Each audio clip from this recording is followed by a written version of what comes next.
Welcome back to city news. Shri Bhadravati సమేత భవన ఋషి స్వామివార్ల కళ్యాణ మహోత్సవం గురువారం అత్యంత వైభవంగా నిర్వహించారు. పట్టణ మార్కెట్ సెంటర్లో స్వామి అమ్మవార్ల కళ్యాణోత్సవం ఘనంగా నిర్వహించారు. ఈ వేడుకకు మాజీ మంత్రి ఆలపాటి రాజేంద్ర ప్రసాద్ మరియు జనసేన పిఎస్సి చైర్మన్ నాదెండ్ల మనోహర్ పాల్గొని స్వామివారికి ప్రత్యేక పూజలు నిర్వహించారు. సంఘ సభ్యులు ఇరువురికి ఘన స్వాగతం పలికారు. భక్తులు విశేష సంఖ్యలో పాల్గొని స్వామివారి కళ్యాణ మహోత్సవాన్ని భక్తి శ్రద్ధలతో తిలకించారు.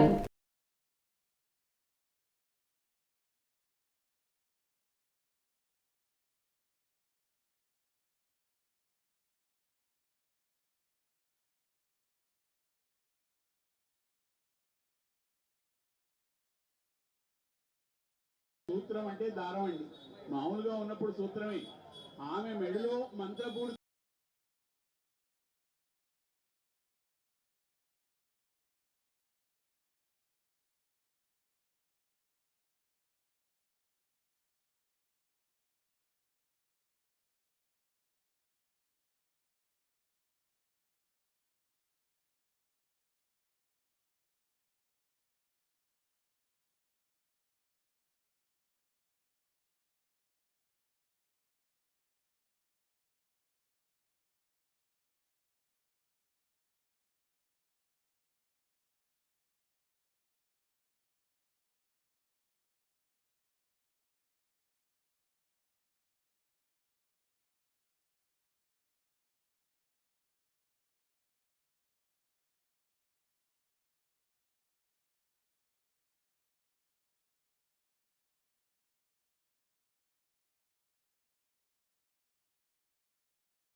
భద్రావతి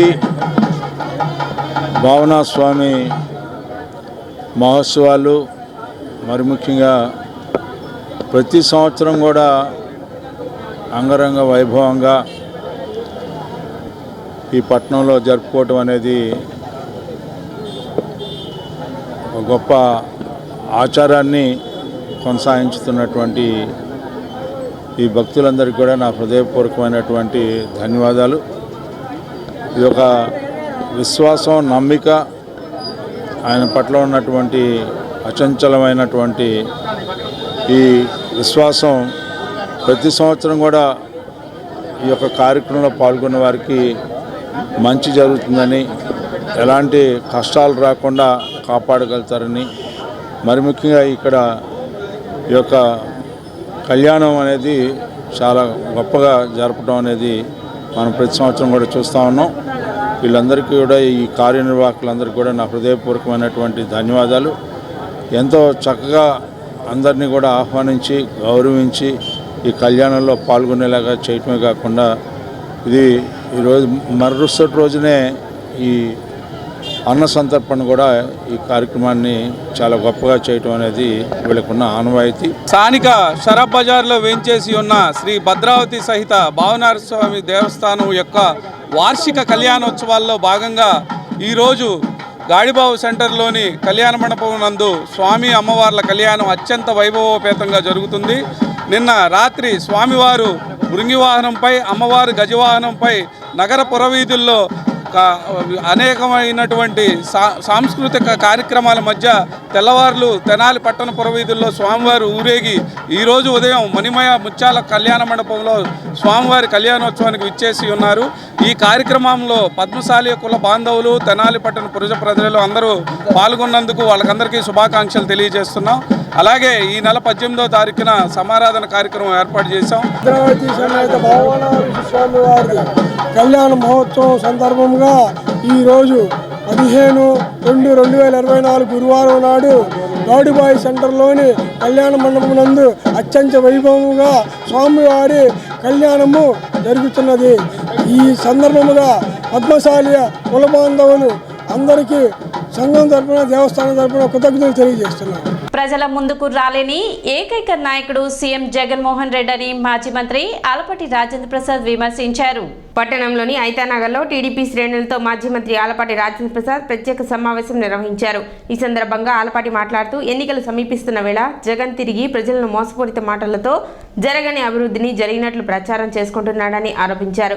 జగన్ పాలనలో అన్ని వర్గాల ప్రజలు తీవ్రంగా దెబ్బతిన్నారని ఆక్షేపించారు. మునుపెన్నడూ లేని విధంగా రైతులు పంటకు క్రాప్ హాలిడే ప్రకటించడం తొలిసారిగా రాష్ట్రంలో చూశామన్నారు. రైతులకు ఎంతగానో మేలు చేసే పోలవరం ప్రాజెక్టును అటకెక్కించిన ఘనత జగన్కే సొంతమని ఎద్దేవా చేశారు. ఎన్నికలు సమీపిస్తూ ఉండటంతో కల్లబొల్లి మాటలతో తిరిగి అధికారంలోకి రావాలని జగన్ ప్రయత్నిస్తున్నాడని పార్టీ శ్రేణులందరూ అప్రమత్తంగా ఉండాలన్నారు. పట్టణంలోని వార్డులన్నింటిలో పార్టీ శ్రేణులు పర్యటిస్తూ ప్రభుత్వ వైఫల్యాలను ప్రజలకు తెలిపి చైతన్యవంతులను చేయాలన్నారు. లోకల్ అని చెప్పే ఎమ్మెల్యే నియోజకవర్గంలో అభివృద్ధి చేయకపోగా ఈసారి జగన్ను కాదు నన్ను చూసి ఓట్లు వేయమనే పరిస్థితికి దిగజారని విమర్శించారు. యావత్తు తెలుగు జాతి ప్రపంచంలో ఎక్కడున్నా కూడా కాస్ట్, కలర్, క్రీడ్కి అతీతంగా రాష్ట్రం నష్టానికి గురవుతుందని చెప్పి భావనకి వచ్చిన సందర్భం. భారతీయ జనతా పార్టీతో పొత్తు నష్టం జరిగిద్దేమన్న భావన అక్కడక్కడ వ్యక్తం చేస్తూ ఉన్నారు. పుట్టిన ప్రతి బిడ్డకు కూడా చదువు చెప్పించాలి, బాధ్యత పాలనలో ఉన్న పాలకులదని చెప్పి మనం తెలియజేస్తూ ఉన్నాం. మహిళలకి ప్రాధాన్యత ఇస్తూ ఉన్నాం. 18 ఏళ్ళు నిండిన దగ్గర నుంచి కూడా ఎవరైతే దారిద్ర్య రేఖ దిగునున్నారో వారు ఆర్థిక పరమైనటువంటి ఇబ్బందులకి గురి కాకూడదని చెప్పి ఆ రకమైనటువంటి ఆర్థిక పరిపుష్టతని వాళ్ళకి కలగజేసేలాగా మనం ఆలోచన చేస్తూ ఉన్నాం. దీంతోపాటు యువతకి నిరుద్యోగ భృతి అనేది కాకుండా ఉద్యోగం పురుష లక్షణం అన్నట్టుగా ఒక పురుషులకే కాదు చదువుకున్న వాళ్ళందరికీ కూడా ఉద్యోగ అవసరాన్ని గుర్తించి ఉద్యోగాల్ని క్రియేట్ చేయాల్సిన అవసరం ఉంది. కాబట్టి పరిశ్రమలు, ఆ పరిశ్రమలతో పాటు ఉద్యోగాలు, ఉపాధిని ఏ రకంగా ఇవ్వగలుగుతామని చెప్పి ఆలోచన చేసి దాన్ని కూడా మనం అనౌన్స్ చేయడం జరిగింది. ఇవన్నీ సమకూరాలి అంటే సంక్షేమం, అభివృద్ధితో పాటు సామాజిక మార్పును కూడా మనం ఆహ్వానించాల్సిన అవసరం ఉందని చెప్పి బీసీఎల్కి ప్రత్యేకమైనటువంటి రక్షణ చట్టాన్ని ఒకటి ఏర్పరచాలని చెప్పి కూడా మన ప్రయత్నం. ప్లానింగ్ వచ్చేటప్పటికే ఉద్యోగాలకి లేకపోతే ఖర్చులు ఇవన్నీ కూడా ఏదైతే ఉన్నాయో క్యాపిటల్ ఎక్స్పెండిచర్ అసలు మనం చాలా తక్కువ చూపించేవాళ్ళం. అంటే ఏమి చేయగలిగే పరిస్థితి ఉండేది కాదు. 2,52,000 కోట్లు మేము పేదవాళ్ళకి ఇచ్చామని చెప్పి 23 లక్షల్లో 2,53,000 కోట్లు ఎంత శాతం అండి?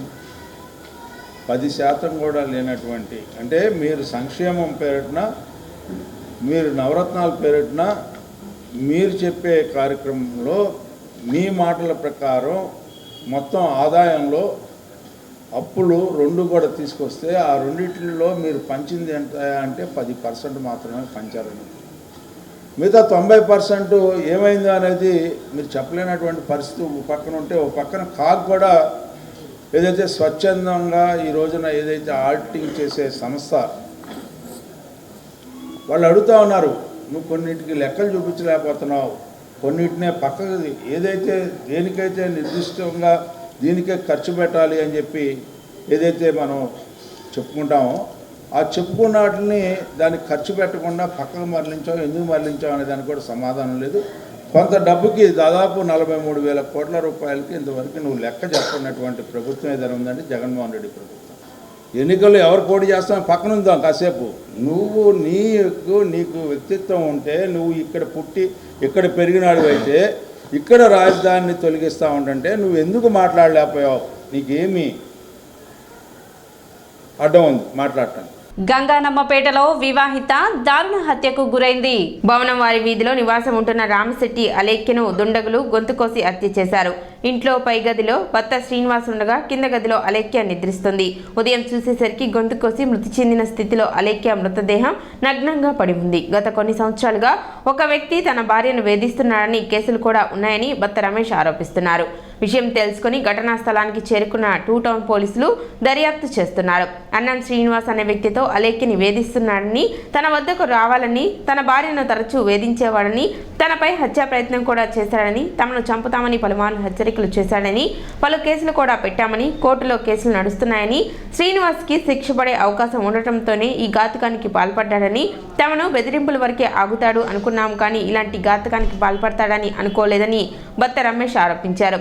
మహిళ హత్యపై తెల్లవారుజామున తమకు అందిన సమాచారం మేరకు ఘటనా స్థలానికి చేరుకుని దర్యాప్తు చేస్తున్నామని, తెల్లవారుజామున హత్య జరిగినట్లు తెలుస్తుందని, షార్ప్ వస్తువుతో గొంతు కోయటంతో తీవ్రంగా రక్తస్రావం అయ్యి చనిపోయిందని, ఒక వ్యక్తితో గత కొంతకాలంగా గొడవలు జరుగుతున్నట్లు చెబుతున్నారని, హత్య జరిగిన విధానం చూస్తే తెలిసిన వ్యక్తులే ఈ హత్యకు పాల్పడ్డారని తెలుస్తుందని, నిందితుడి కోసం బృందాలను ఏర్పాటు చేశామని, త్వరలోనే పట్టుకుంటామని సిఐ సుధాకర్ తెలిపారు.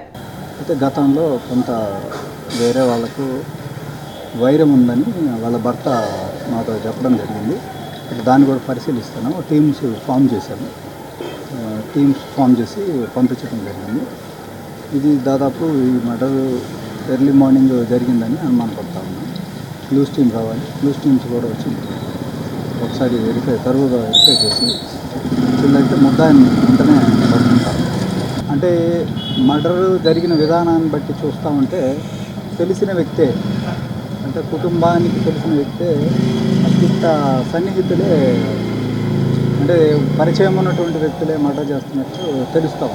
అంటే మర్డర్ జరిగిన విధానాన్ని షార్ప్ ఆబ్జెక్ట్తో మెడ కట్ అయిన మెడ దగ్గర మెడ భాగంలో కట్ అయినట్టుంది. షార్ప్ ఆబ్జెక్ట్తో అతను మెడ మీద గాయం చేశాడు.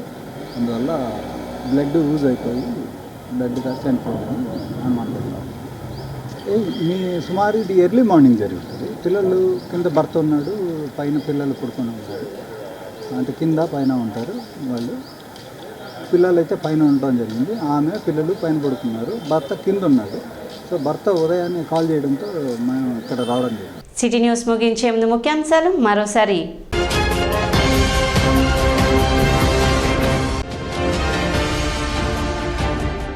న్యాయమైన డిమాండ్ల పరిష్కారం కోరుతూ నల్ల బ్యాడ్జీలతో నిరసన తెలిపిన మున్సిపల్ ఉద్యోగులు.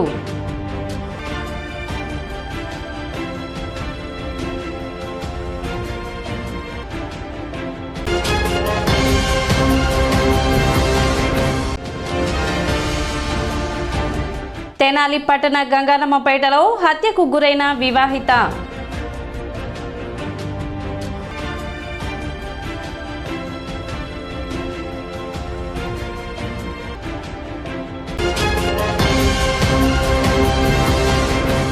సిటీ న్యూస్ ఇంతటితో సమాప్తం. నమస్కారం.